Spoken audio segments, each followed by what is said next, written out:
Tudo bom, meus lindos? Bem-vindo a mais um podcast. Matheus Leal de Tudo Pra Todos. Nós estamos aqui com um cara incrível, um pastor, um amigo meu. No programa de hoje, Pastor Tiago. Tudo bom, pastor? Pastor Matheus, muito bom estar aqui com você. Prazer fazer parte dessa mesa tão seleta, né? Só tá vindo fera aqui ultimamente, então é um prazer dividir essa mesa aqui com você e creio que vai ter crescimento, vai ter edificação para as pessoas que vão futuramente assistirem esse podcast. Amém. Gente, como vocês já sabem, pastor Tiago, já vou explicar para quem tá chegando novo no canal, vendo o vídeo agora. Vocês vão ver muito croque-croque, vocês vão ver muita gente comendo. O intuito é esse da nossa mesa, é comer, beber, trocar uma ideia, conversar, colocar a luz na mesa e você de casa ter o privilégio de ver todo esse conhecimento colocado e pautado e adquirir algo para você e sua mentalidade e o seu crescimento, tanto mental, espiritual e intelectual. Então, vamos começar aqui, pastor Tiago, sabendo quem é Tiago. Acho que a melhor coisa é saber quem é o pastor Tiago. Casado, filhos, irmãos. Tiago. Pastor, o Tiago é alguém que foi encontrado pela graça de Deus, que foi encontrado por Jesus. Existe um ditado, um adágio que diz, né, que filho de peixe, peixinho é, né? Mas isso não se coaduna, né, com a fé em Cristo, né?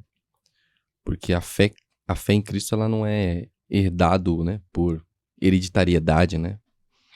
A fé é uma experiência pessoal que todo ser humano, né, tem com o Salvador. E a princípio eu fui alguém encontrado por Jesus. O meu encontro com Jesus, a minha experiência pessoal com o meu Salvador se deu quando eu tinha 11 anos de idade. Entre 10 e 11 anos de idade, né? Embora eu tenha crescido dentro de um lar cristão, fortemente cristão, meus pais sempre foram íntimos, né? A igreja, a vida religiosa. Mas o meu encontro com Jesus se deu de uma forma muito, digamos assim, incomum, né? Era muito comum na minha época, né? Sei lá, 20 anos atrás, os cultos infantis, né? Serem cultos normais, cultos públicos, né? Então, criança dirigia o culto, outra criança cantava os hinos da harpa. Eu né? lembro. Não, então, era esse período aí. E eu lembro que foi um culto infantil, um culto de crianças, né? E a irmã que estava dirigindo o culto me convidou para me dar uma saudação. Uma saudação, vai vendo, né? Eu tinha em torno de 10 a 11 anos de idade. E eu lembro que eu recebi uma oportunidade para dar uma saudação e quando eu comecei a falar, falei 40 minutos. Já o pregador nato na veia, na realidade. E né? eu me lembro muito bem o que eu preguei naquele dia. Eu preguei sobre Jó capítulo 42. Se não falha a memória, lê do engano, versículos 3 ou 5, que diz: bem sei eu que tudo pode, e nenhum dos teus planos podem ser frustrados. E eu comecei a falar. Eu não lembro do que eu falei, tá, pastor? Mas eu lembro que quando eu ergui a cabeça assim, né? O rosto, a igreja, crianças, jovens, adultos, obreiros, mulheres, todos choravam copiosamente. Parece que tinha ocorrido ali um milagre, né? Algo incomum, algo improvável. Uma criança introvertida, muito tímida.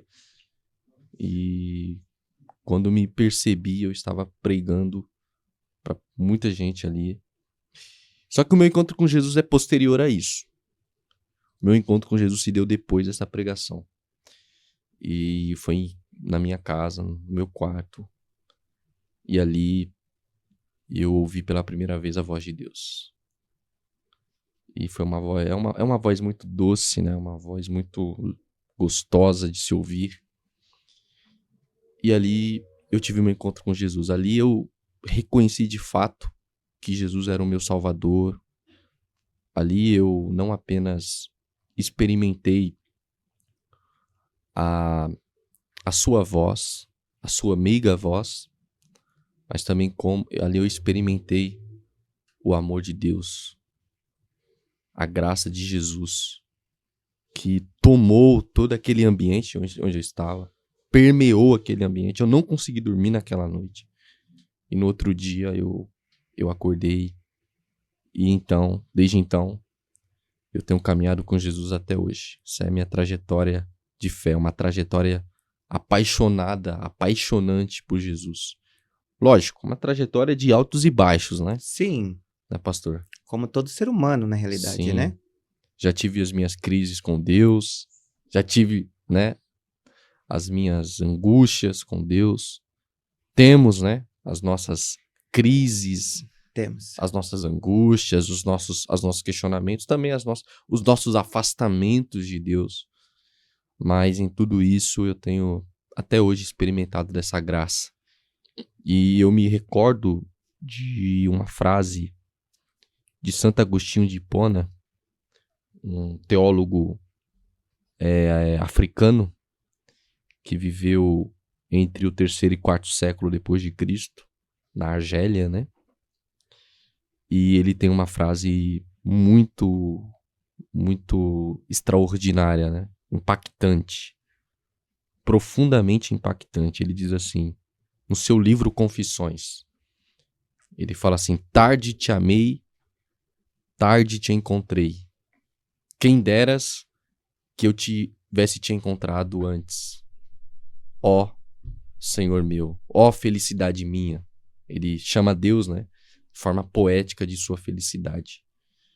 E eu posso dizer que eu encontrei o Senhor.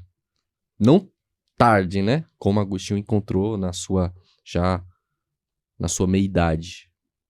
Mas eu encontrei o Senhor na minha pré-adolescência.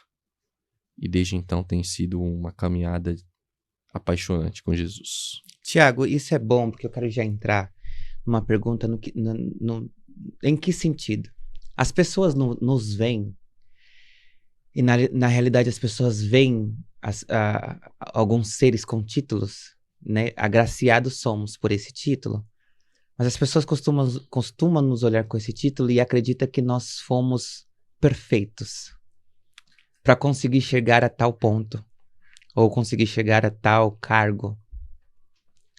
E assim, mais do que nunca eu tento mostrar esse lado humano, porque nós não chegamos por mérito, Sim. nós não chegamos por perfeição, nós não chegamos porque somos melhores do que alguém, mas chegamos porque fomos escolhidos por um grande ser.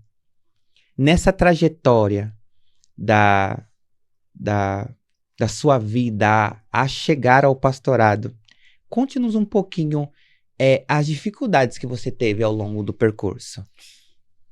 Pastor Mateus, como todo ser humano, né, nós temos em nós sonhos, angústias, é um mix de emoções, né? Sim. E as grandes dificuldades que eu encontrei na minha trajetória de fé e ministerial foram, com certeza, o homem interior. O apóstolo Paulo, né, na luz de Romanos capítulo 7, ele chama este homem interior de miserável homem, né? Sim.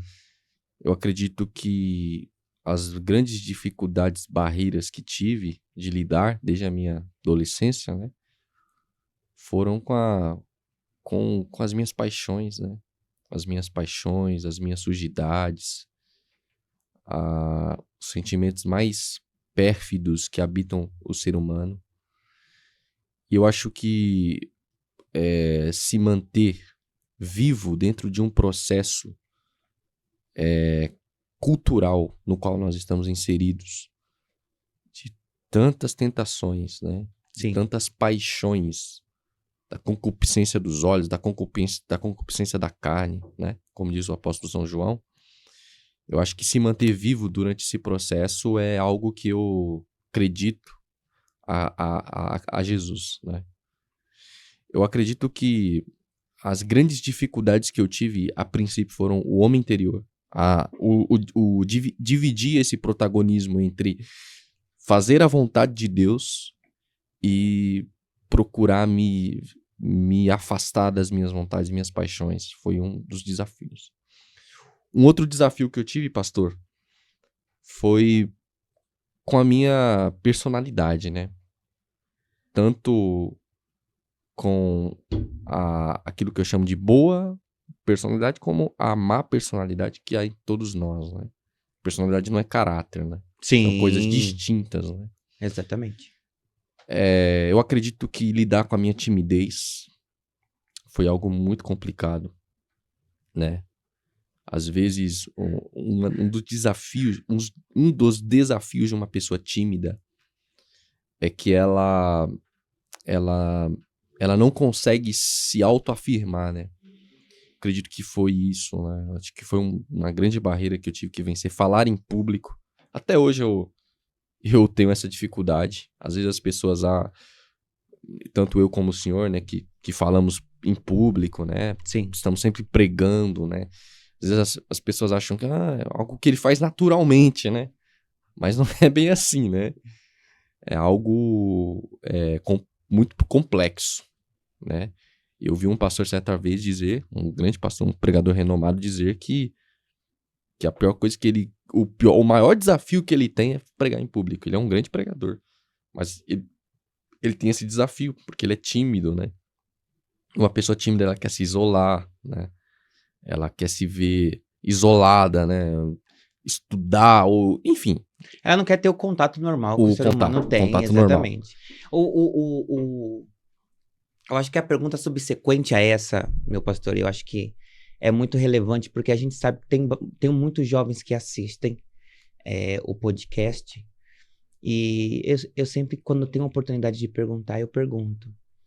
Em meio a tudo isso, né, esse mix de emoção, esse mix de desejos próprios, né, da própria vontade do eu mesmo, em todo esse tempo, até aqui, até esse exato momento em que estamos, o presente, que é um Sim. presente, vale a pena? Sim, vale a pena. Vale a pena. Eu me lembro das palavras do apóstolo Paulo, né? Quando ele está encerrando seu ministério, 2 Timóteo, capítulo 4, né? E Paulo, na perspectiva da teologia contemporânea, que abraça as causas como, por exemplo, das riquezas, da posse, do ter, do possuir, Paulo com certeza seria avaliado negativamente, né? Porque Paulo morreu. Olha qual é o quadro de Paulo. Paulo morreu preso numa masmorra romana, uma prisão fétida, né? Tendo o seu julgamento definido, a morte através da decapitação, né? Sua cabeça foi quebrada no cepo, esquecido por muitas das comunidades que ele havia plantado, muitas igrejas que ele havia erguido, preterido por lideranças cristãs do seu tempo e abandonado por discípulos que ele havia formado. A exemplo, por exemplo, de Demas, né? Ele fala que Demas o havia abandonado amando o presente século. Mas uns diriam agora, mas isso foi na época de Paulo. Sim. E aí hoje nós temos hoje nós temos a facilidade, eu sou livre, eu tenho minhas coisas, eu tenho minhas vontades. Como a questão não é nem colocar, mas como fazer com que a pessoa consiga olhar e ver que, por mais que a época seja diferente, a gente ainda tem os nossos sofrimentos aqui mediante a Cristo. E principalmente não desistir dele. Corretamente, pastor. Então, Paulo, ele fala... Aí, depois de tudo isso, ele fala assim, combati o bom combate, acabei a carreira e guardei a fé. Ele termina a sua vida com louvor. Se alguém pudesse colocar um epitáfio no túmulo de Paulo, esse seria o homem que acabou bem a sua vida, combatendo o bom combate e guardando a fé.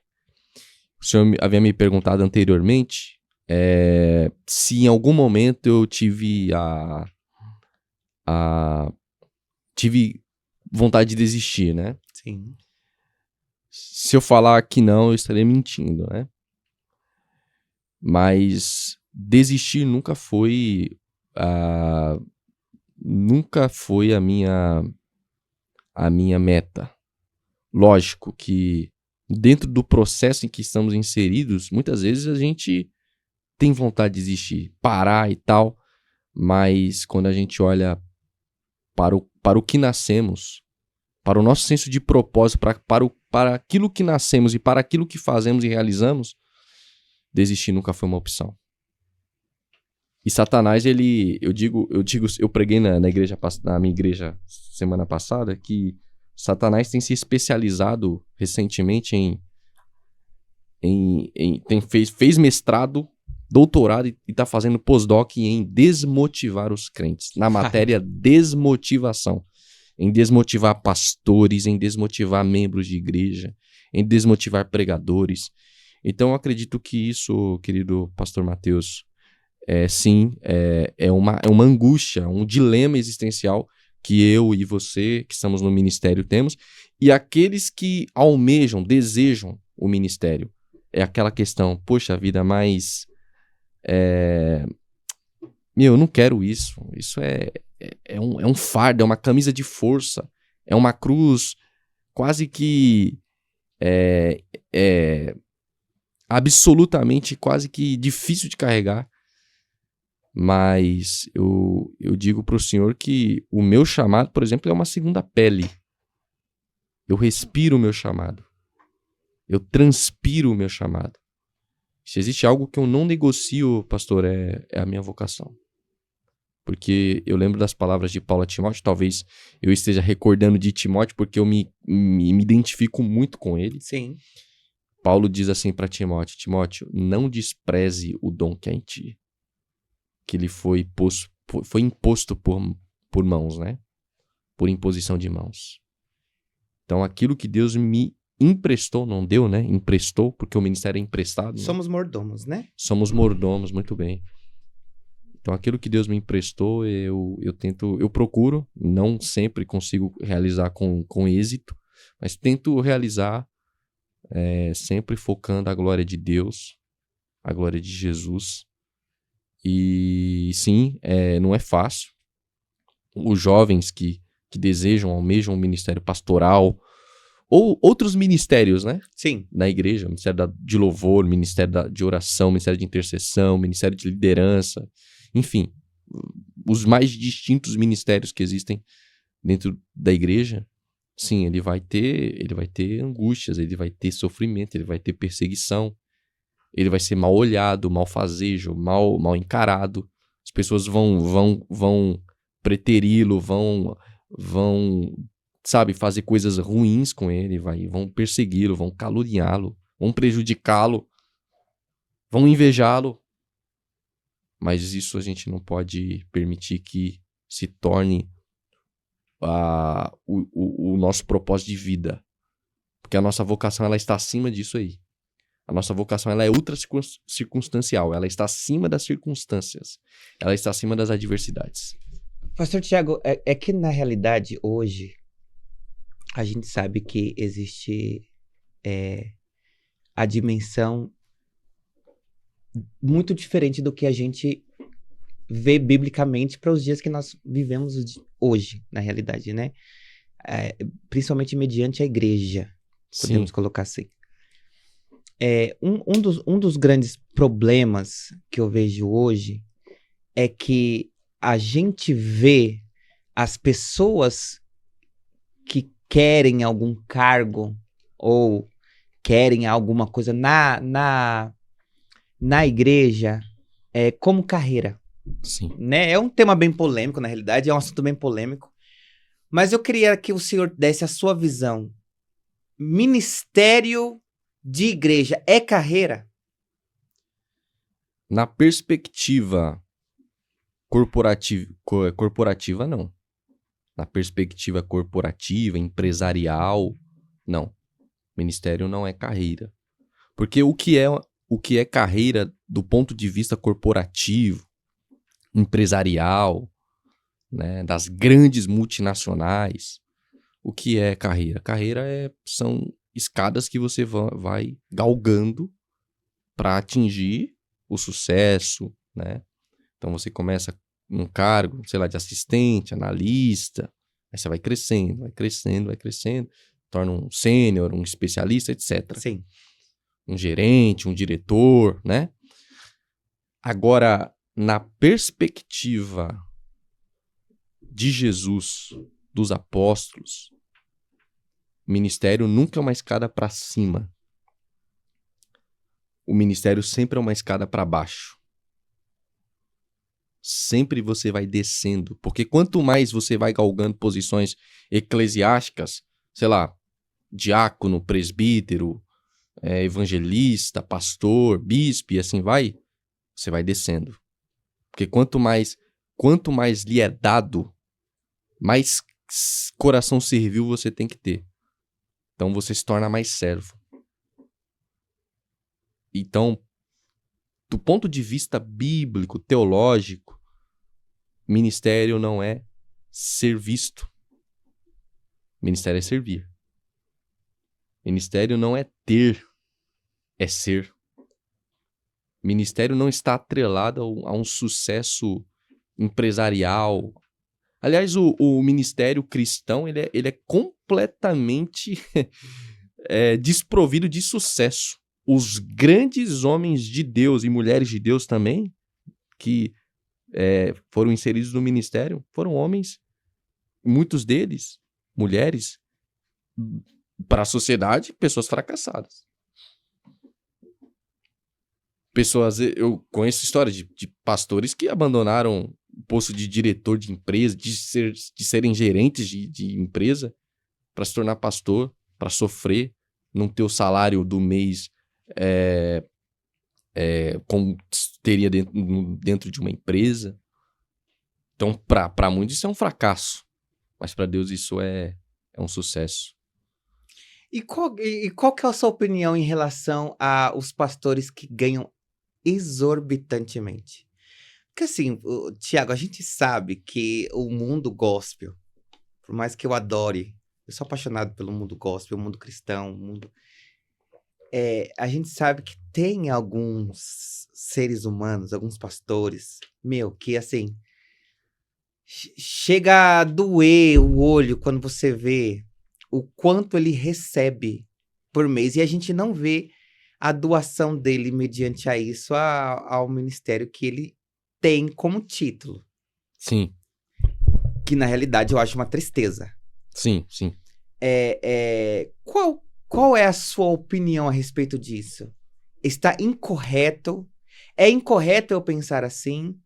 Ou o mundo que nós vivemos hoje, que é um mundo tecnológico, fez com que a carreira ministerial fosse galgada a esse ponto, ou fosse vendida a esse ponto? Porque a alguns olhos de algumas pessoas, um pastor que não tem um bom carro ou uma boa casa, ele é um pastor fracassado. Sim. Isso é triste, porque a gente sabe que não é uma realidade. Mas existem pastores que não estão preparados, que são os pastores que vêm dessa geração, que chegam ao suicídio por conta disso. Pastor Mateus, eu não tenho dúvidas em afirmar isso, que hoje a igreja evangélica brasileira sofre a sua maior crise. Não são nos bancos dela, não são nas suas poltronas. A maior crise da igreja evangélica brasileira é no púlpito. O púlpito da igreja evangélica hoje sofre uma crise de pastores, da formação correta de pastores. O que é ser pastor à luz das Escrituras, à luz da Bíblia, à luz do Novo Testamento, ser pastor é apacentar o rebanho de Deus que está entre vós, disse Paulo aos bispos de Éfeso. O que é ser pastor? É amar pessoas. É uma alma tocando outras almas. É alguém que cheire, respire ovelha. É alguém que ame descer a sua mão, pegar do pasto e pôr na boca da ovelha. É interessante, eu já chego nesse ponto que o senhor quer que eu chegue, mas é interessante que Jesus ele faz uma pergunta muito profunda a Pedro, uma pergunta retórica, eu a considero assim. Jesus pergunta para Pedro: Pedro, tu me amas? Pedro diz: Senhor, eu te amo, tu sabes. Sem saber o que estava por vir dentro desse diálogo entre Jesus e Pedro. Aí pela segunda vez Jesus pergunta tal. Jesus fala assim: Pedro, tu me amas? Ele diz: te amo, Jesus. Pelas 3 vezes, Jesus fala: apacenta os meus cordeiros. Apacenta o meu rebanho. A terceira vez que Jesus pergunta para Pedro se ele o amava, Pedro ele chora copiosamente. Ele entendeu o que Jesus estava perguntando. Pedro, se tu me amas profundamente, assim como você está dizendo que, assim como você está confessando com seus lábios, então você vai amar o meu povo, amar as minhas ovelhas.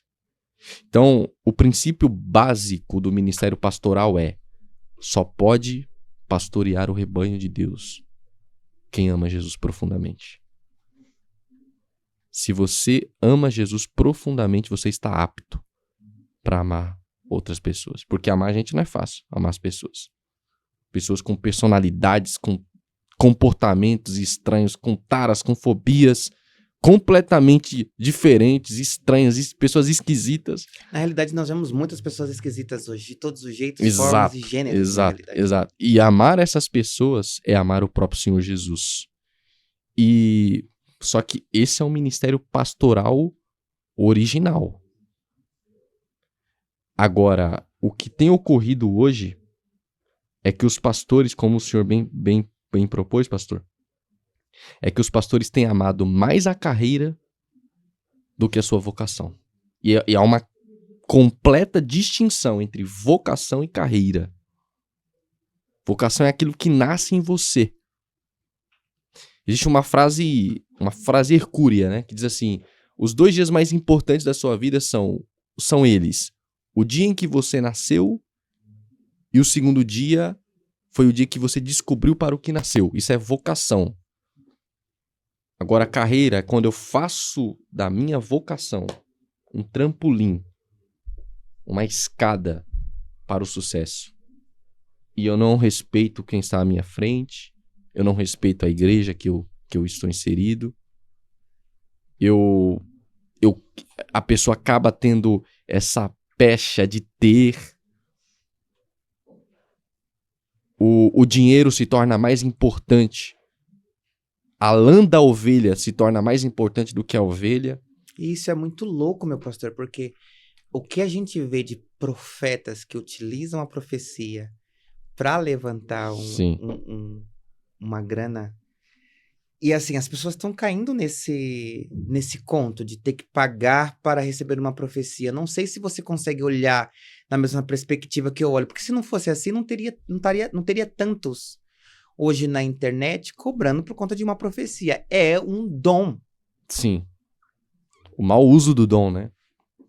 Um dom que foi dado ao ser humano. Na verdade, assim, uns nasceram para esse dom, outros adquiriram ele, porque a palavra de Deus diz que aquele quem pede, ele dá. E ele dá deliberadamente ainda, né? Sim, e, com assim, certeza. Ele não nega de dar os dons dele. Lá em Hebreus diz que ele dá dons aos homens sem arrependimento. Né? Exatamente. Então eu pego um dom como esse, que é um dom profundo na realidade. E assim, eu não sei qual é o olhar, eu gostaria até que você me falasse um pouco desse olhar. Eu não vejo a profecia como algo de como é que eu posso colocar? Para me ser claro.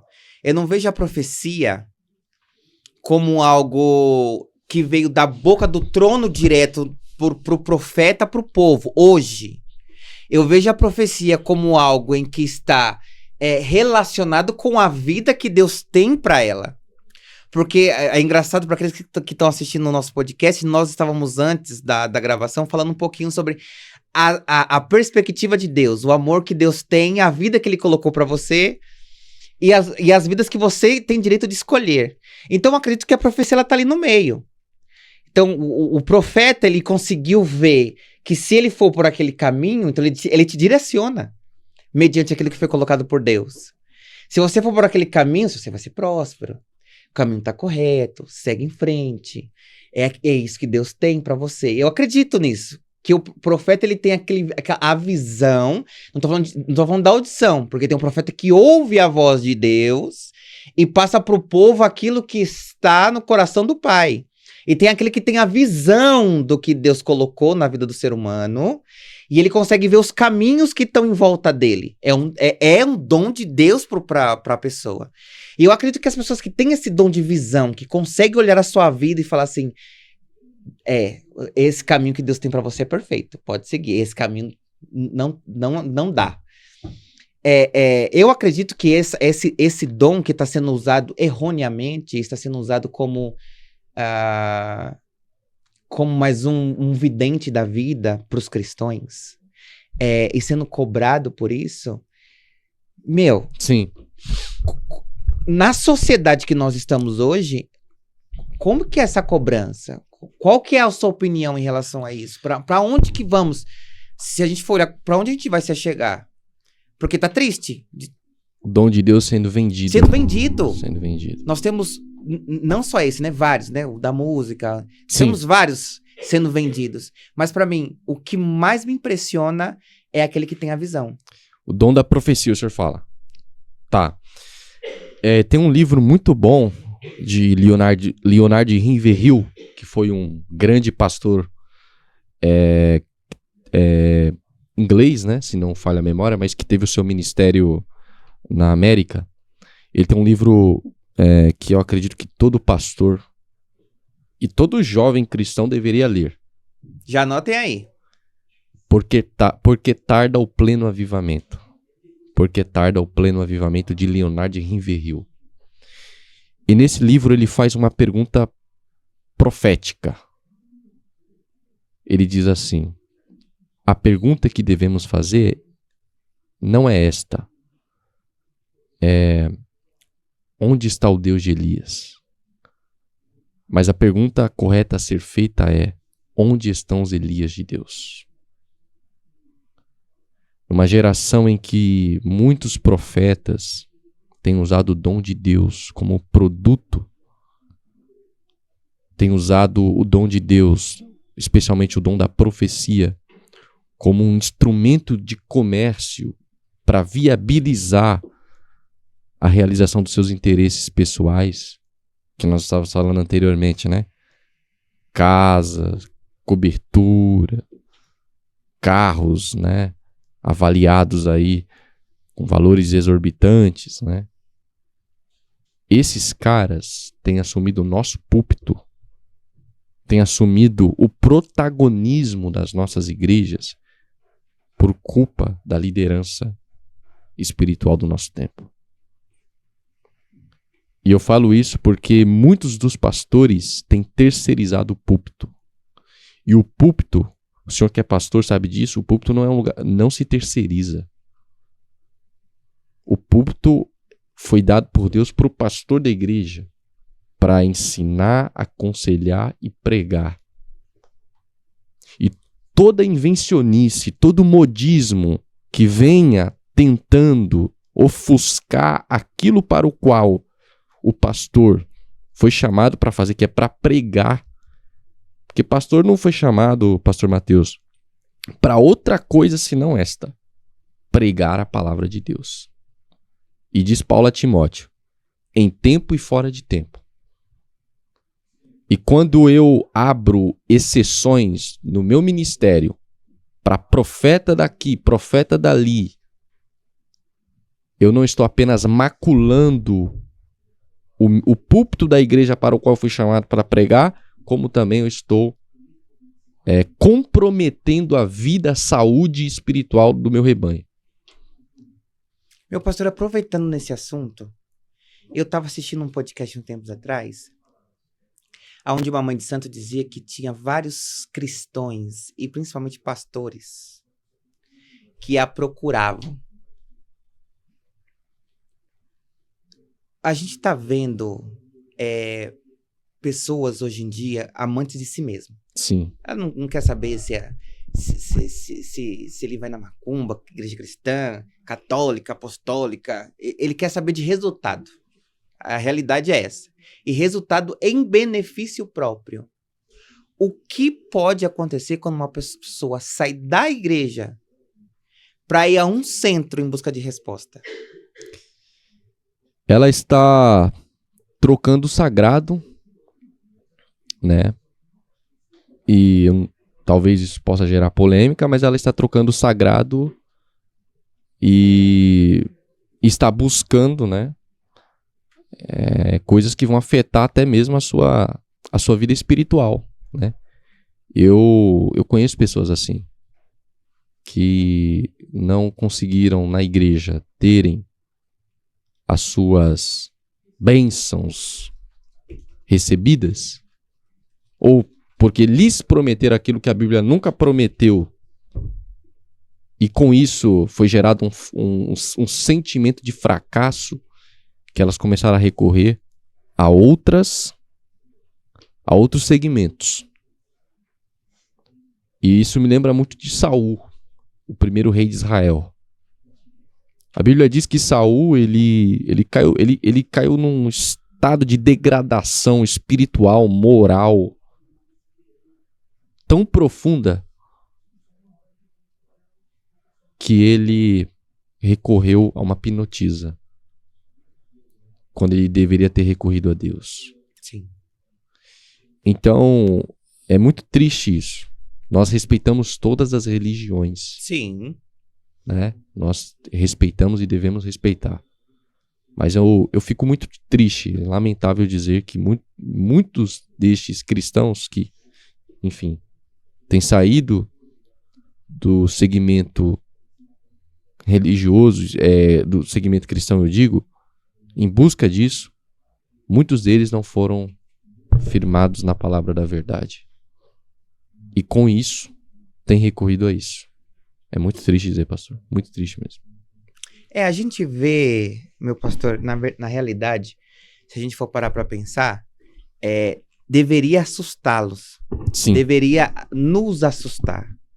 Mas nós estamos tão habituados a ver o mal operando na sociedade que não nos assusta. Sim.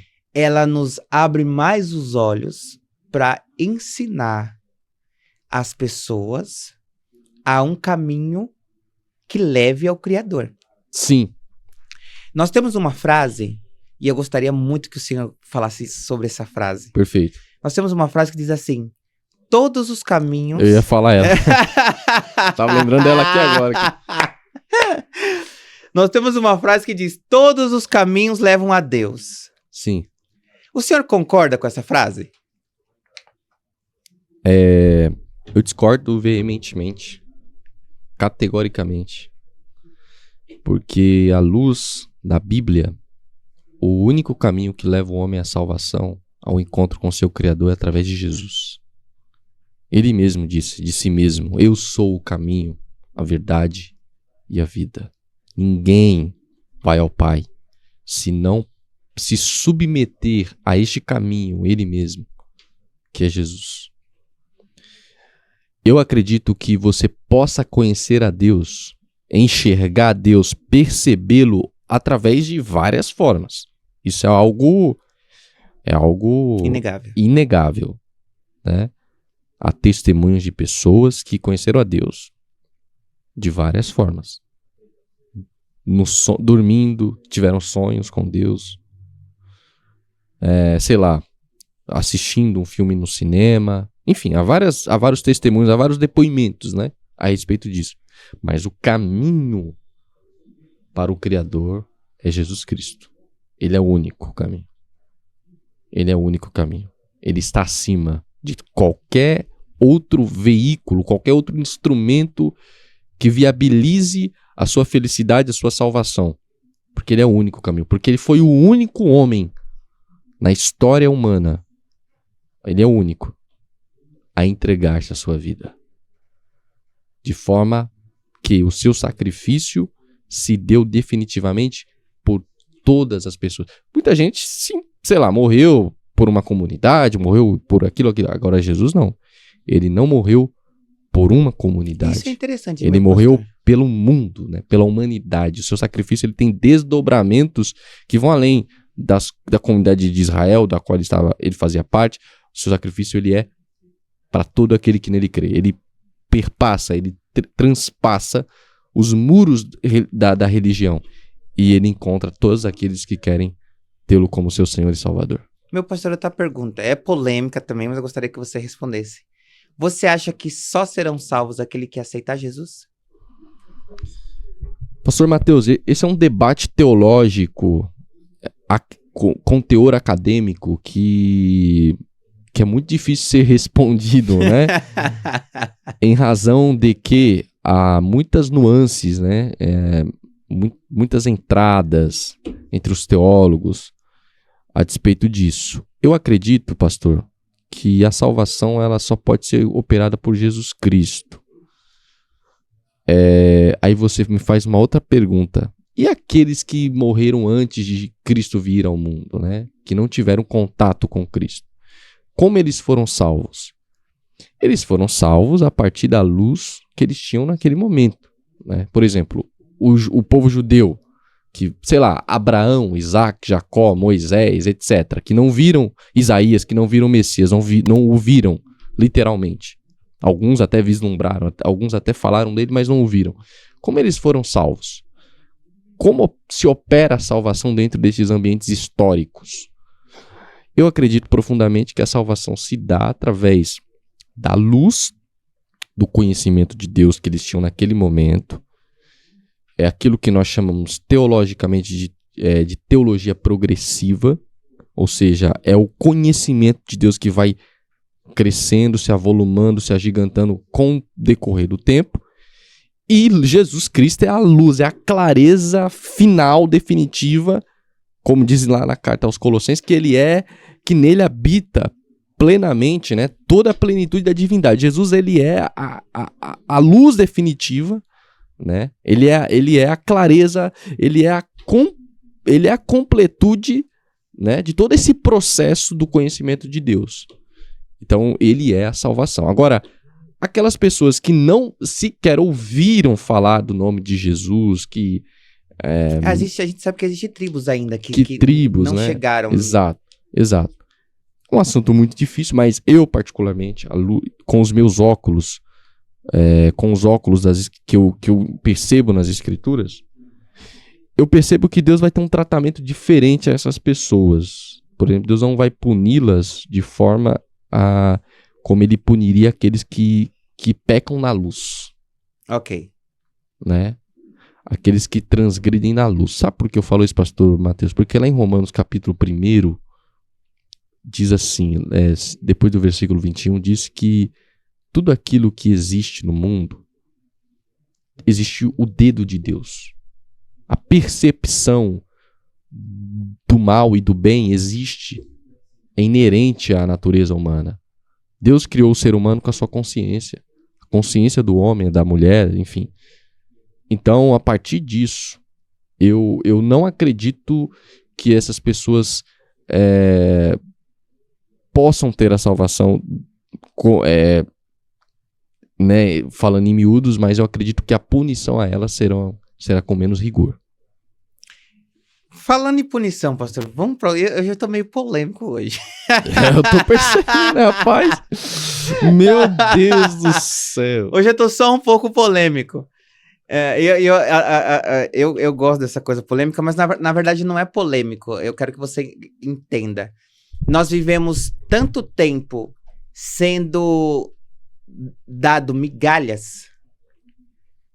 Migalhas no sentido que eu coloco pro Senhor. Pouco conhecimento. Sim, Se a gente for parar pra olhar nosso histórico, se a gente for parar pra olhar o nosso... da onde viemos, da comunidade, de quem nos ensinou, foi um conhecimento muito pobre. E sempre não foi, e sempre foi ensinado pra gente não questionar. Questionamento não existia não sei na época do senhor da sua infância, mas na minha época não existia sim, questionamento. não. Não, tem perguntas que você não deve fazer, não tem perguntas que você não... Mas como é que eu aprendo se eu não pergunto? Sim, Entende? sim. Então, a pergunta ela vem a todo momento. Por quê? Porque o aprendizado ele te eleva, não só como ser humano, como sociedade, faz você crescer e ver na realidade, né? Mas a pergunta que é agora, né, que eu gostaria de fazer pro senhor, nesse meio polêmico que a gente já tá aproveitando já esse engajamento, a pergunta exatamente um cristão Correto. que viveu a sua vida inteira dentro da igreja pode ser condenado ao inferno? Pode. Sim. Então, ir à igreja não é mérito de salvação. Não. O cristianismo, Pastor Mateus, ela é a religião do desmérito. Se existe uma religião no mundo em que não há mérito algum, isso se chama cristianismo. Se existe alguém que pode dizer assim, cara, eu estou aqui, mas eu não mereço.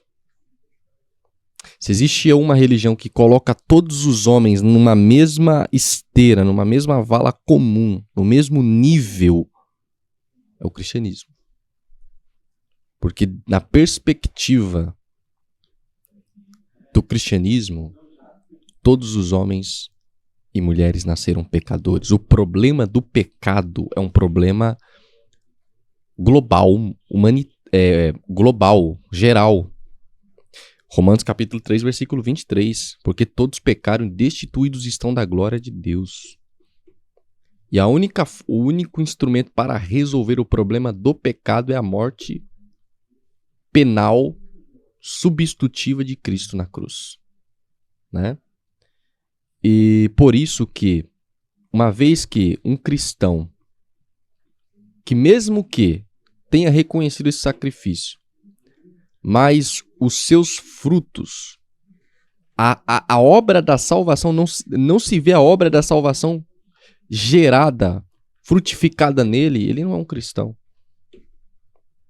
Por mais que ele vá à igreja até com boas intenções, boas motivações, mas se ele não entendeu isso, que ele é pecador, que ele carece da graça de Cristo, que os seus comportamentos anteriores os seus comportamentos de vida devem estar associados à vida em Cristo, que é uma vida completamente despojada do pecado, no sentido de que você vai continuar pecando, Sim. mas o pecado não te domina mais. Uma pessoa que não entendeu isso, uma pessoa que continua, que vive uma vida até religiosa, mas não acredita, não quer de fato abraçar a causa de Cristo, da obra de Cristo, entendê-la no sentido de que, cara, eu sou um pecador, eu sou miserável, eu preciso da graça de Deus, Jesus é tudo pra mim, ele é o meu salvador, eu preciso caminhar em santidade, se ele não entendeu isso, ele não é um cristão. Nego, Ele pode ser até um religioso, ele pode até ser um membro de uma igreja, mas ele não é um cristão em Cristo. eu ouvi algo interessante esses últimos tempos, e eu sei que você é um ser humano muito inteligente para isso, mas eu fiquei pensando como é que outras pessoas ouviriam como absorveria essa fala. Mas eu ouvi uma pessoa dizendo assim, pecado é questão de crença. É aonde eu estou e com quem eu convivo. E ao mesmo tempo ele fez uma citação de que alguns personagens bíblicos e de relevância bíblica tinham eu não sei se eu só posso colocar como o hábito, mas tinha um costume de época a ir se deitar com mulheres que se vende, eu não sei colocar, profissionais do sexo. Tá. Né? Vamos colocar hoje como mulheres que são profissionais do sexo. Então, ele usou esse argumento, essa fala, como algo justificável para que ele pudesse continuar fazendo o que ele fazia. Tecnicamente ele está errado, tecnicamente ele está certo, a visão dele está conturbada, houve mesmo personagens que se deitaram com mulheres dos profissionais do sexo. Por que hoje não se pode mais? Como é que tá essa visão, meu pastor? É assim, pastor. É assim. Na antiguidade, Abraão, se não falha a memória, viveu 2000 anos antes de Cristo, né? Há anos atrás, há milênios atrás, desde a época de Abraão, nós temos casamento, temos mais de um casamento, por exemplo, né? Ok. Que era o seguinte,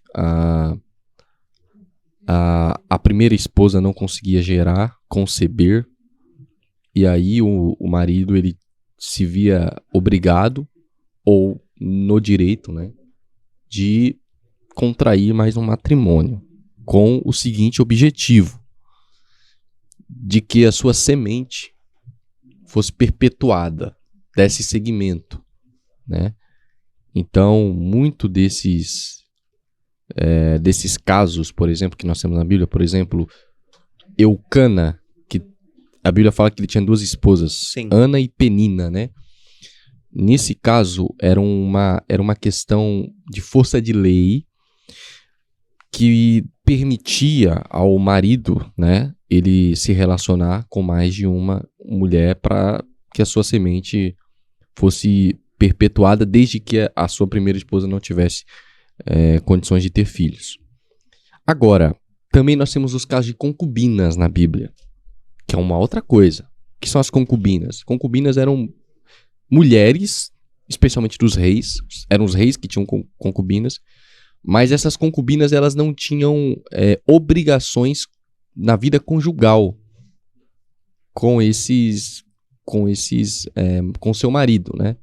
No sentido de elas não tinham as mesmas obrigações que a esposa tinha. Ok. Também ela não tinha uma importância, uma relevância social como a esposa do rei, por exemplo, Salomão, teria, né? Não era um caso, por exemplo, de prostituição, tá? Ok. Muitas dessas concubinas de reis, por exemplo, deram a eles filhos, né? Viviam dentro dos aposentos do rei e tal. O problema é que Deus nunca aprovou isso. Até nós estávamos conversando aqui antes, né, com o nosso amigo, sobre vontade permissiva e vontade diretiva, né? Que são 2 aspectos distintos da teologia bíblica, né? Dentro da vontade diretiva existe algo que Deus, ele quer que seja feito e ele realiza. E existe a vontade permissiva, que Deus, ele permite que aconteça. Lembra daquilo que Jesus disse para os fariseus? Mas por causa da dureza do vosso coração, Sim. É que Moisés e taralalá, tal, questão lá do divórcio.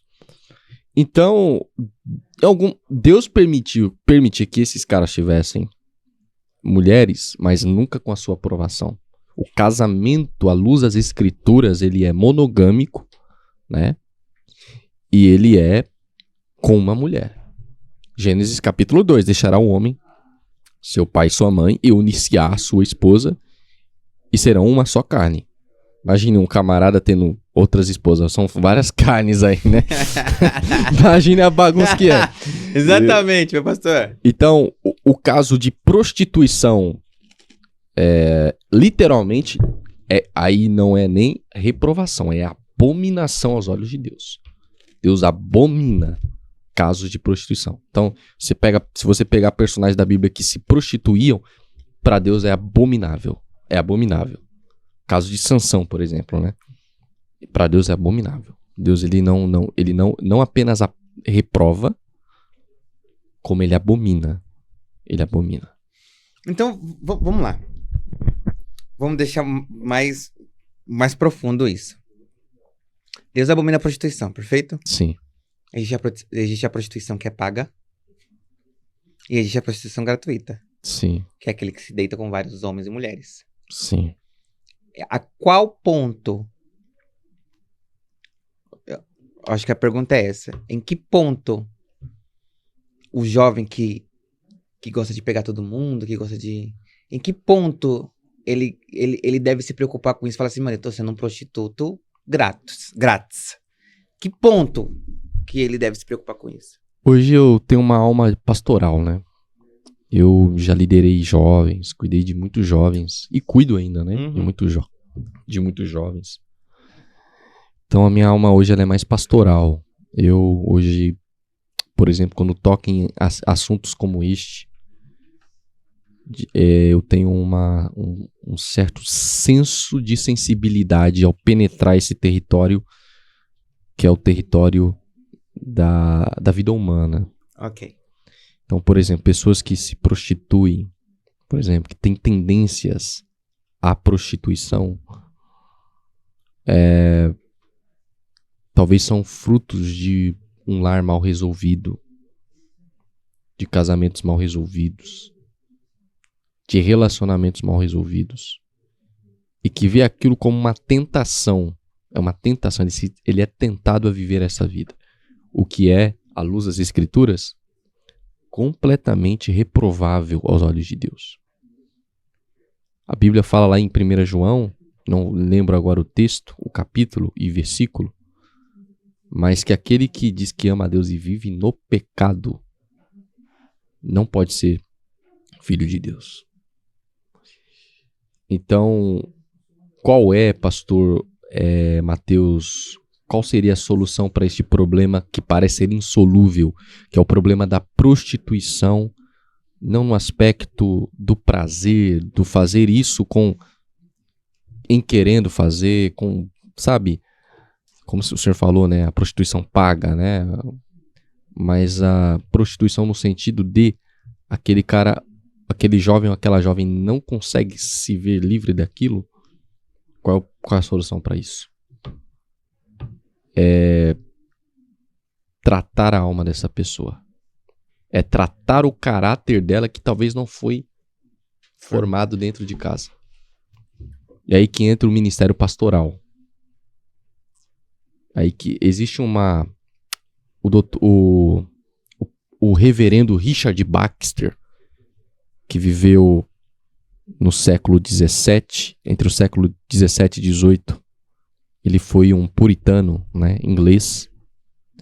Ele foi um pastor puritano, puritano no sentido de só para guisa de contextual. O puritanismo foi um movimento que surgiu na Inglaterra no século XVI, no final do século XVI, início do século XVII, com a ideia de purificar a igreja da Inglaterra, né? Aquele período, nós tínhamos ali, melhor dizendo, o nascimento embrionário do movimento protestante, né? E passou a difundir várias nações, né, europeias, entre elas a Inglaterra. E o pastor Richard Baxter foi um puritano, né? E ele tem um livro sensacional chamado Pastor Renovado, ou, dependendo da tradução, Pastor Reformado. E neste livro, ele diz que o pastor ele tem múltiplas funções. E entre elas, a de médico. Né? O pastor é um médico. Ele cuida não apenas do corpo, né, dos seus pacientes, que é o seu rebanho, que é a sua igreja, mas ele também cuida da alma delas, do caráter delas, da personalidade delas. A pergunta que eu faço para o senhor: Pedro era fácil? Jesus foi um processo de tratamento. Então eu acredito que para lidar com esse tipo de situação, o pastor ele deve condenar o pecado, mas não condenar o pecador. Porque o que nós temos visto hoje, acho que hoje não mais, mas sei lá, parece que ainda estas sombras nos cercam de pastores que não conseguem separar essas duas coisas. O pecado, que deve ser condenado, que deve ser disciplinado, mas jamais perder a pessoa. E é triste, né, meu pastor? Porque a igreja em si, ela perdeu muitas almas Sim. por conta de não conseguir haver essa separação. Por conta de não conseguir haver esse tratamento. Então eu fico muito triste porque a gente ainda vê muitos que estão aí vivendo uma vida triste por conta de sabedoria de quem estava à frente. Mudando um pouquinho de assunto, meu pastor, diga-me, assim, de tudo que a gente faz aqui, eu acho que o que é mais importante é instruí-lo para chegarmos perto de Deus. E perto de Deus, nós estamos falando que é o fim dessa vida para a próxima, ok? Sim. Diga-me, em seus estudos, em sua visão, tem purgatório? Não. Não existe purgatório. Não. Então, se eu viver uma vida de pecado nessa terra, eu não vou para um lugar, pagar os preços e depois ir para um lugarzinho bonzinho, liberto. Não. Se existe um tema que foi fortemente abordado no período Reforma Protestante, foi o tema, dois temas, né? O pecado original, as suas tendências e a doutrina da justificação pela fé, que são temas fortemente ligados à vida humana aqui e agora. Aqui e agora. Se existe a possibilidade de você ser um ser humano melhor, de ser um ser humano alcançado pela graça de Cristo e viver uma vida em santidade, é aqui, não é depois. Não existe essa possibilidade de tentar remendar, reverter, tentar se consertar com Deus depois da morte. Lá na parábola que Jesus conta do rico e do Lázaro, é a criptonita, né, da doutrina do purgatório, né? Foi uma doutrina que foi defenestrada, defendida por toda a Idade Média, foi concebida, né, no período pós-pais da igreja, né, quando a igreja já havia se perdido completamente. E nessa parábola que Jesus ele conta, né, ele fala do rico e do Lázaro. E caminhando para o fim desta parábola, Jesus diz na parábola, né, o rico olha assim para Abraão, né, fala para Abraão e diz assim: Pai Abraão, envia para que Lázaro pelo menos toque na minha língua, né, para que venha refrescar esse calor infernal que eu estou vivendo aqui. E Abraão diz assim na parábola: cara, utilizando de uma linguagem contemporânea, não tem como, não existe a possibilidade de nós passarmos para aí e de vocês passarem para cá. Há um abismo, não se consegue medir, dimensionar. Não existe essa possibilidade. Aí ele diz: então, pai Abraão, mande que Lázaro vá até os meus irmãos e tente adverti-los, admoestá-los do perigo deles virem para cá, para essa situação onde eu me encontro hoje. Abraão diz: olha, se eles não ouvem nem os profetas, quem dirá aqueles que saírem daqui para lá? Então, se existe uma possibilidade de viver uma vida piedosa, santa, uma vida que agrada a Deus, não é quando nós partimos, é aqui e agora. É neste plano terreno. Como diz Salomão, muitos de seus provérbios, perdão, pastor. Tudo que vier às suas mãos, faça com todas as suas forças. Porque para o lugar onde vais, ou seja, o túmulo, não há trabalho. E eu me recordo de uma frase célebre do meu pastor Alex Cardoso, a quem eu até encaminho um abraço a ele, que ele tem uma frase de impacto, né? Inclusive está no seu livro que ele escreveu recentemente. Do nascimento ao túmulo, aproveite o intervalo. Se nós não aproveitarmos o intervalo da vida e não dermos a ela dermos a ela o seu significado, a sua relevância, a sua importância de amar a Deus sobre todas as coisas, de amar o nosso próximo, de ter compaixão, solidariedade.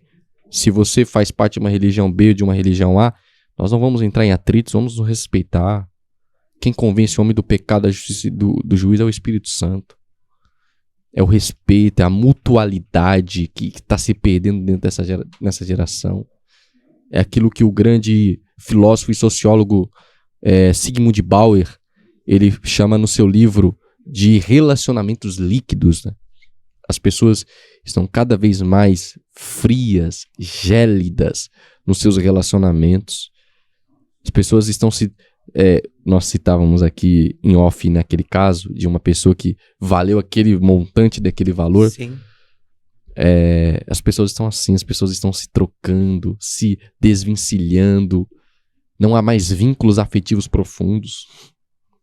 Hoje, pastor Mateus, você falta dedo na sua mão para contar os seus amigos, os meus amigos. Nós estamos numa geração em que as pessoas não se respeitam, não se amam. Exato. E por isso, em razão disso, não há como, pastor, viver uma vida santa, uma vida reta depois do túmulo. É aqui. Porque a eternidade, ela ou será sem Deus completa e definitivamente, ou com Deus para todo sempre. Essa é a vida. Tem que ser agora. Se não for agora... É agora ou nunca. Ou agora ou nunca. Meu pastor, nós temos aí uma galera que nos assiste, mas antes de continuar nosso podcast, eu preciso agradecer aqui ao estúdio One Station, pela pessoa do Duda, que é um dos nossos patrocinadores. Muito obrigado, Duda, pela oportunidade de nos cedendo esse espaço para fazer essa maravilhosa gravação. Queremos agradecer à empresa também ML Essencial, que vem também patrocinando toda a nossa alimentação e todo esse banquete que estamos aqui hoje comendo junto com o nosso pastor Tiago. Pastor Tiago, nós estamos numa geração em que há o imediatismo. Ok. Uma geração em que as pessoas querem tudo para ontem, para agora, na realidade, né?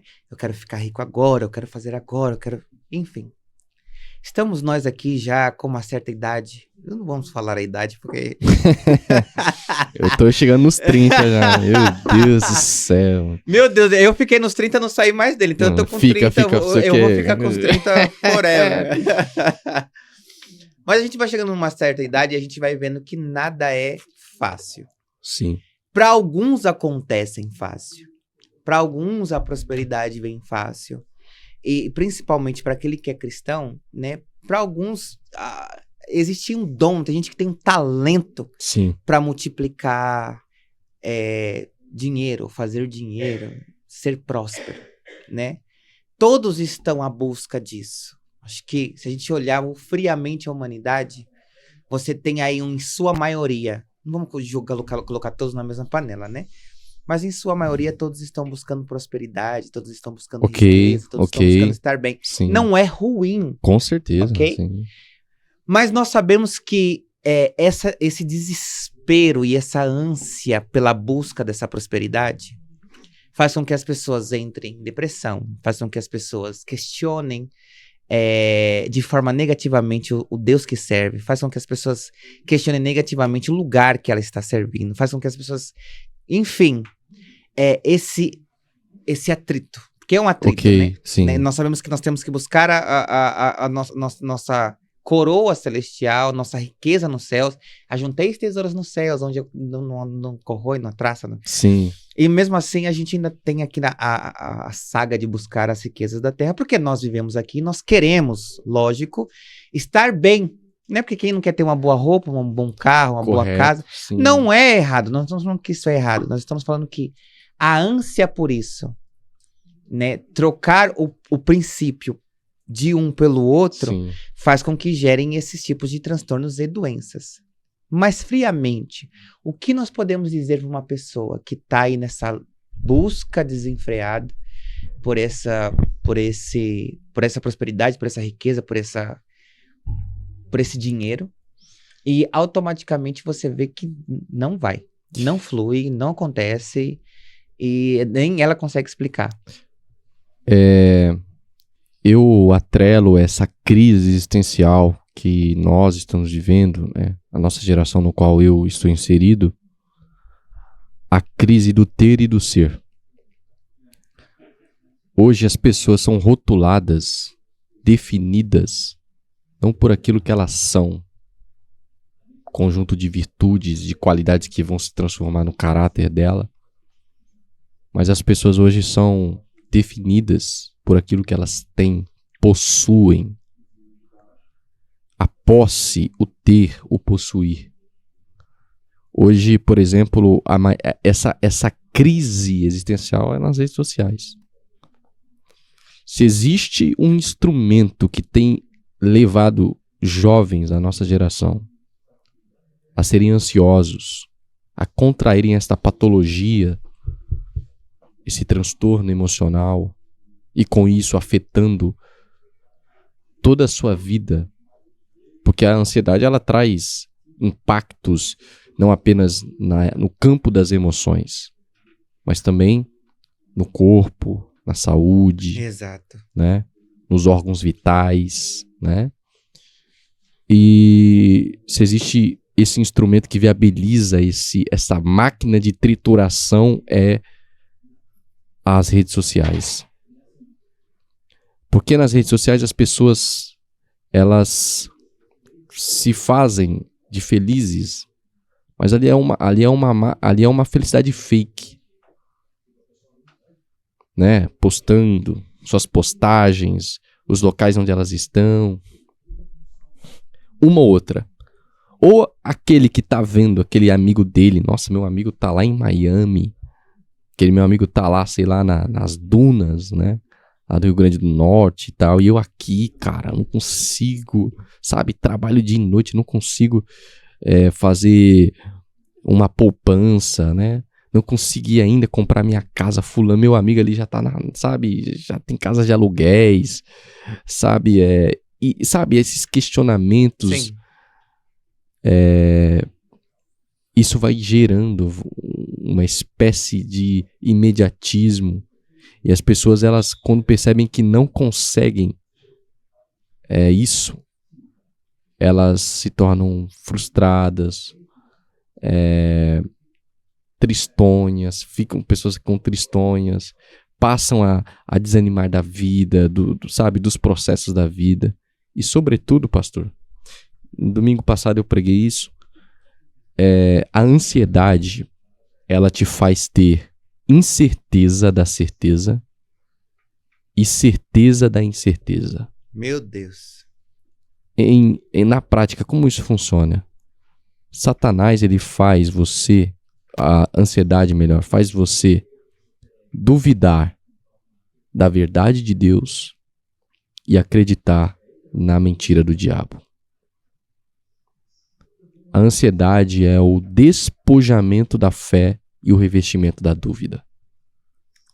Uma pessoa ansiosa, ela passa a duvidar das promessas do Senhor. Ela passa a duvidar do seu futuro. Se existe um dos sintomas da ansiedade, é a incerteza, a insegurança quanto ao seu futuro.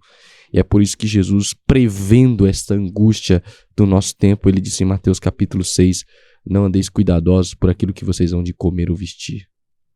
E aí ele ataca esse problema do ter e do ser. Porque o que é mais importante? O corpo o vestir do corpo, o que é mais importante? Ser ou ter? O que é mais importante? Ser cuidado, ser provido por Deus e saber que em todos os momentos da nossa vida, em todos os aspectos atrelados à nossa vida, Deus está cuidando. Aí Jesus diz: assim como o Senhor veste o lírio do campo pela manhã. E eu digo a vocês, disse Jesus, que nem Salomão em toda a sua glória se vestiu como estes. Ou o que é mais importante para vocês? Jesus diz em uma outra porção das Escrituras, ele diz: cara, se um pai que sendo mau, quando o seu filho lhe pede um peixe, ele não lhe dá uma serpente, quanto mais o vosso Pai Celestial. Hoje, Pastor Mateus, as pessoas estão apressadas para casar, as pessoas estão apressadas para terem o seu carro, a sua casa, as pessoas não querem se submeter ao processo, as pessoas não querem mais irem para a escola de Deus, que é o deserto, onde elas serão forjadas, maturadas, porque existem pessoas que não estão prontas para receber de Deus, elas não passaram pelo processo de maturação. E por conta disso, as pessoas vivem batendo cabeça e, sabe, saindo de uma igreja para outra, brigando, sabe, com pessoas e tal, sendo que todos nós somos vítimas da ansiedade. Eu, particularmente, sou vítima da ansiedade. Mas eu não posso deixar que ela me domine, que ela governe no trono do meu coração, que ela venha ter as rédeas, a regência da minha vida. É aquilo que o apóstolo São Pedro disse, lançando sobre ele toda a vossa ansiedade, porque ele tem cuidado de vós. Quando eu me despojo desse sentimento patológico que é a ansiedade e entrego o livro da minha vida, as páginas, os capítulos da minha vida, na vida daquele que é do verdadeiro autor dela, que é Deus. Quando eu entrego aquilo que é dele, que é a minha vida, que são as páginas da minha vida, eu posso até estar dentro de uma situação que parece ser sem saída. Posso até ser abandonado, desprezado, preterido, despojado. Mas se a minha vida está nas mãos de Deus, eu não tenho dúvidas nas mãos de quem eu estou. Melhor do que ser quebrado por Deus é ser quebrado em suas mãos. É interessante que aquele texto de Jeremias capítulo 18, lógico, é um outro contexto, originalmente falando, fala de Israel, mas a Bíblia diz lá no livro de Jeremias capítulo 18 que quando o oleiro tratava do vaso, moldava o vaso, formava o vaso, forjava o vaso, trabalhava no acabamento desta obra-prima, a Bíblia diz que o vaso quebrou, mas ela quebrou-se nas mãos do oleiro. E a nossa vida, Pastor Mateus, ela é uma vida de muitos quebrantamentos. Nós vamos ser quebrados ao longo da vida.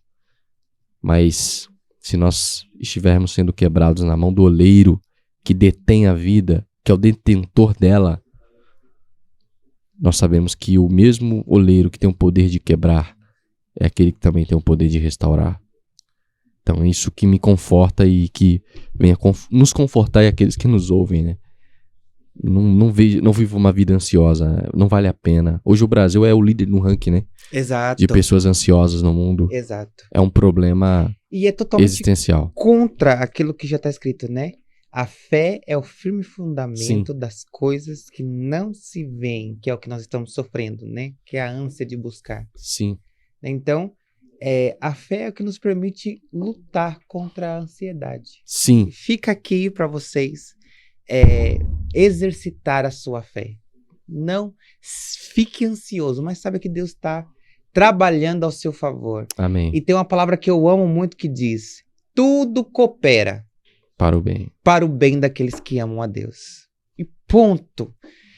Continue amando ao Senhor e vamos nessa força. Pastor Tiago, aqueles que estão te vendo de casa, do seu trabalho, da faculdade, tem gente que está assistindo a gente, sempre espera essa parte do Senhor hoje. Nós estamos caminhando para o final. Qual a palavra que você deixa para aqueles que te ouvem? A palavra que eu deixo para reflexão, meditação, profundo exame, é um texto que tem impactado a minha vida há muitos anos, que é o texto de Hebreus capítulo 11. Se não falha a memória, versículo 39. Eu vou até ler esse texto aqui. Por favor, fique à Vou ler vontade. até esse texto aqui, porque esse texto ele é ad eterno. Ele, como diz a palavra de Deus, né? Que a sua palavra, a palavra de Deus, ela é eterna. Hebreus capítulo 11. É um texto que mexe com o meu coração, com os meus sentimentos. Versículo 35. No versículo 38, melhor dizendo, diz assim. A parte A do versículo. Hebreus 11, versículo 38, a parte A. Homens dos quais o mundo não era digno. Apenas esse versículo. Eu tenho me perguntado, pastor Mateus, se a minha vida ela tem feito com que as pessoas digam a existência dele no mundo, a vida dele no mundo é tão profunda, tão impactante, que o mundo não merece a sua presença. Se o mundo merecer a sua presença nele, as suas paixões, seus vícios, então se considere uma pessoa perdida. Porque um discípulo de Jesus, ele muda o ambiente em que ele está inserido, no qual ele está inserido, de tal modo que o mundo passa a dizer: nós não somos dignos da sua presença. A sua presença traz impactos profundos. E a palavra que eu quero deixar para você, meu caro amigo, minha cara amiga que me ouve, deste jovem pastor que tem vivido bons e maus momentos como todo ser humano, é esta: você tem feito Deus sorrir. E como Deus sorri, como Deus festeja, celebra a minha vida, é quando eu vivo uma vida de tal modo que Satanás, seus adeptos, o mundo e as suas malignidades passam a me odiar. Jesus disse assim: se o mundo vos odeia e vos persegue, considerai isso como um privilégio. Se as pessoas te odeiam, não porque você é uma pessoa má, uma pessoa chata, estranha, esquisita, no sentido de ser chato, não estou falando nesse aspecto, mas eu falo no aspecto de que o seu caráter, a sua vida, trazem impactos tão profundos com a sua vida, com a sua doçura. Você não julga as pessoas, você não fala mal das pessoas, você age naturalmente, como Cristo faria. Se você faz isso, tenha certeza, você está fazendo Deus sorrir. Deus está sorrindo com você. E o que eu deixo de meditação para as pessoas que nos ouvem, Pastor Mateus, é esta. Além desta caminhe na trilha sonora de Deus. Cante a música que Deus está cantando. E qual é a música que Deus está cantando atualmente? A música que Deus está cantando é: eu quero ser amado. Nunca vi numa geração Deus ser tanto desamado como Ele tem sido ultimamente. Tão desrespeitado como Ele tem sido ultimamente. E Deus, ele quer ser amado, respeitado, percebido, sentido. E se você cantar essa música, que é a música de Deus, quer fazer a sua vontade, quer caminhar no compasso do coração de Deus, você está vivendo uma vida que o glorifica. E você está vivendo uma vida apaixonada e apaixonante por Jesus. Isso aí, pastor. Amém. Meu pastor, nós queremos desde já agradecer a sua presença aqui. Como você sabe, a empresa ML Essencial, ela é a nossa patrocinadora, uma das nossas patrocinadoras oficiais. E aqui você tem 3 cremes. Amém. 3 Obrigado. cheiros que você pode escolher para levar para casa. O pastor tem que andar cheiroso, rapaz. Olha, Deus não fez um pastor para andar sem cheiro nessa terra. Com certeza, com certeza. Ó, você tem o Ivo, que é o cítrico. Você Olha tem aí. o Flora, que é o doce. Você Meu tem Deus. o Mogno, que é o amadeirado. Por favor, Eita. aquilo que você mais gostar, Eita. Bom. leve. Ok, eu posso mandar alguns abraços aqui, pastor? Por favor, meu pastor. Quero mandar um abraço aqui pra minha noiva, Carol, né? Falou, manda um abraço pra mim lá. Dizer que Carol é o grande presente de Deus na minha vida, que eu a amo profundamente Amém. e que a minha vida passou a ser outra, né? Com a sua existência, com a sua vida. E eu quero aqui deixar um abraço pra ela, né? Pros meus sogros também, pra minha família, pras minhas cunhadas. Também deixar aqui um abraço especial pros meus pais, Antônio e Eliane, os meus irmãos Ítalo e Esdras. Deixar um abraço especial aqui também pro meu pastor Alex Cardoso, que me deu a sua bênção para vir aqui hoje. Dizer que o Senhor é alguém que marca a minha vida, e se eu pudesse deixar um registro para ser ad eterno neste podcast, o Senhor é alguém que tem tentado e feito isso, que é imitar a Jesus, não apenas quando prega, mas no seu estilo de vida. Deixar um abraço aqui também para o meu amigo Alex Juan, que é o filho do nosso pastor, uma criança especial, um jovem talentoso, um rapaz que nós temos um vínculo muito afetivo. Deixar aqui meu abraço, meu irmão, dizer que eu te amo também, tá? Deixar um abraço para os irmãos da Cojique, pastor Denis, meu amigo, te amo, meu pastor. E pastor Mateus, prazer estar aqui com o senhor. Foi um privilégio. Dividir esse momento com o senhor aqui foi incrível. Histórias que eu não sabia que eu tô saindo aqui hoje. Assim, ó, meu Deus, admiração já tenho pelo senhor, né? O senhor sabe disso. Mas ela aumenta, né? Cada vez mais, e com a história que o senhor contou hoje aqui, eu vou assim dizer realmente, né? Incrível, incrível mesmo. O senhor é alguém cujo mundo não é digno, né? Que Deus continue te abençoando e que esse podcast prospere, arvore, cresça. Amém. E edifique muitos lares aí. Amém. Meu pastor, ó, eu sei que tá corrido, mas o ano que vem tem muito. O senhor é muito inteligente, você sabe, tem uma sabedoria excepcional sobre a sua vida. E aí a gente vai fazer uns teminhas aí legal Tem ano muita que história vem. pra contar. E a gente vem aqui, por favor. Experiências aí. As bacana. portas estão abertas para receber o senhor aqui a qualquer momento. Sim. E eu vou já marcar, já assim que eu abrir minha agenda já de 2024, nós vamos abrir já, e o senhor já vai estar na escala para poder vir aqui novamente. Estaremos e a gente aqui. tá vindo com outro tema, outra temática e muitas vivências que o senhor tem para ainda passar pra gente, porque o tempo aqui ele é curtíssimo, ele passa muito rápido, quando a gente vê, já foi embora.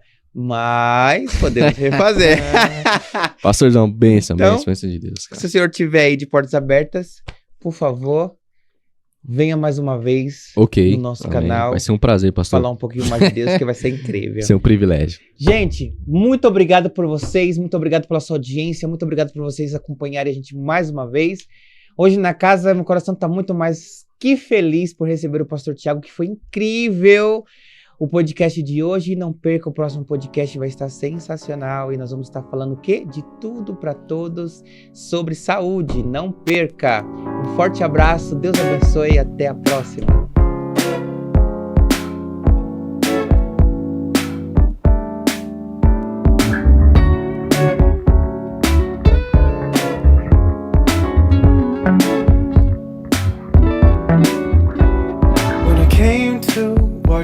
surrender.